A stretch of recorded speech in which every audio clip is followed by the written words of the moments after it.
There were fishermen of Galilee who put down their nets when Jesus came to the sea. Jesus told them he would help them be fishers of men. They chose to hear his plea. He said, "Come and see, come follow me.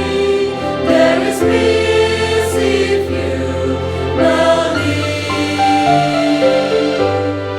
Come and stay, walk in my ways. Come follow me."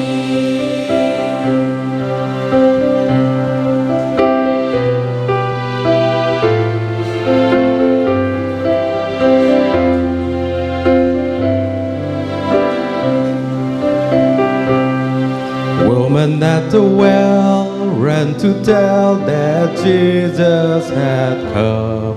He brought her a message of peace.